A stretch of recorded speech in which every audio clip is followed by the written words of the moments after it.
जय हिंद दोस्तों, वंदे मातरम। कोरोना की दूसरी लहर में ऑक्सीजन की खपत पर सुप्रीम कोर्ट द्वारा गठित ऑडिट टीम की रिपोर्ट ने राजनीति को गर्म कर दिया है। पैनल ने अपनी रिपोर्ट में कहा है कि अप्रैल 25 से 10 मई के बीच दिल्ली सरकार ने दिल्ली के अस्पतालों में ऑक्सीजन की जरूरत को बढ़ा चढ़ाकर बताया, जिसकी वजह से देश के 12 राज्यों में ऑक्सीजन की किल्लत पैदा हो गई थी। इतना ही नहीं, ऑडिट में दिल्ली के कुछ अस्पतालों में नेगेटिव खपत भी बताई गई। बीजेपी ने इस रिपोर्ट का हवाला देकर मुख्यमंत्री अरविंद केजरीवाल पर आपराधिक लापरवाही का आरोप लगाया। बीजेपी प्रवक्ता संबित पात्रा ने कहा कि अपराध की गंभीरता का अनुमान लगाएं, ये केजरीवाल का जघन्य अपराध है। वहीं रिपोर्ट पर बुरी तरह घिरने के बाद केजरीवाल ने इमोशनल कार्ड खेला। केजरीवाल ने ट्वीट करके कहा कि मेरा गुनाह ये है कि मैं अपने 2 करोड़ लोगों की सांसों के लिए लड़ा। केजरीवाल ने बीजेपी पर निशाना साधते हुए कहा कि जब आप चुनावी रैली कर रहे थे तब मैं रात भर जागकर ऑक्सीजन का इंतजाम कर रहा था। जिन लोगों ने अपनों को खोया है उन्हें झूठ मत बोलिए। देश में ऑक्सीजन वितरण प्रणाली को बेहतर बनाने के लिए सुप्रीम कोर्ट ने 8 मई को 12 सदस्यीय स्पेशल ऑडिट पैनल बनाया था। पैनल ने 126 पेज की अंतरिम रिपोर्ट में बताया कि उन्हें petroleum and oxygen safety organisation ने बताया है कि दिल्ली के पास 25 अप्रैल से 10 मई के बीच में सरप्लस ऑक्सीजन मौजूद थी। दिल्ली को 289 मेट्रिक टन ऑक्सीजन की जरूरत थी, लेकिन उसने 1140 मेट्रिक टन ऑक्सीजन की जरूरत को बताया, जो कि एक्चुअल वैल्यू से करीब 4 गुना ज़्यादा है।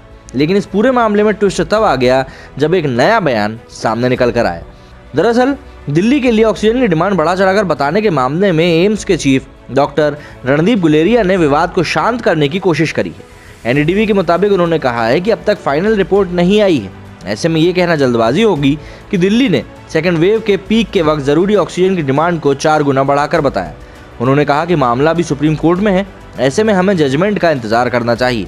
इससे पहले कोरोना की दूसरी लहर में ऑक्सीजन की खपत पर सुप्रीम कोर्ट द्वारा गठित ऑडिट टीम की रिपोर्ट पर शनिवार से बवाल शुरू हो गया था और इसके बाद से कई तरह की बातें थी जो कि निकल कर सामने आने लगी थी। एम्स के डायरेक्टर रणदीप गुलेरिया इस पैनल के मुखिया थे। इनके अलावा 4 और सदस्य थे। दिल्ली सरकार के principal home secretary Bhupendra Bhalla, Max health care director doctor Sandeep Buddhiraja, union Jal Shakti ministry के joint secretary Subodh Yadav, petroleum and oxygen supply safety organisation के संजय सिंह। सुप्रीम कोर्ट ने 8 मई को 12 सदस्यीय स्पेशल ऑडिट पैनल बनाया था। पैनल ने 126 पेज की अंतरिम रिपोर्ट में बताया कि उन्हें petroleum and oxygen safety organisation ने बताया है कि दिल्ली के पास 25 अप्रैल से 10 मई के बीच में सरप्लस ऑक्सीजन मौजूद थी। बीजेपी ने इस रिपोर्ट का हवाला देकर मुख्यमंत्री अरविंद केजरीवाल पर आपराधिक लापरवाही का आरोप लगाया।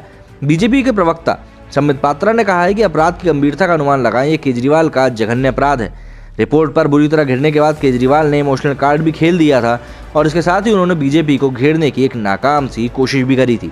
अब आपका इस मामले के ऊपर क्या कहना है, क्योंकि इस मामले में अलग अलग तरीके से बातें निकल के सामने आने के बाद से चाहे वो बीजेपी हो या फिर आम आदमी पार्टी हो, दोनों के ही ऊपर शक की सुई घिरती नजर आ रही है। लेकिन क्या ये मामला इतनी आसानी से सुलझ पाएगा जितना आसान ये दिख रहा है, वो देखने वाली बात होगी। मेरे इस वीडियो में फिलहाल इतना ही। आपकी क्या राय है इस बारे में मुझे कमेंट करके ज़रूर बताइएगा।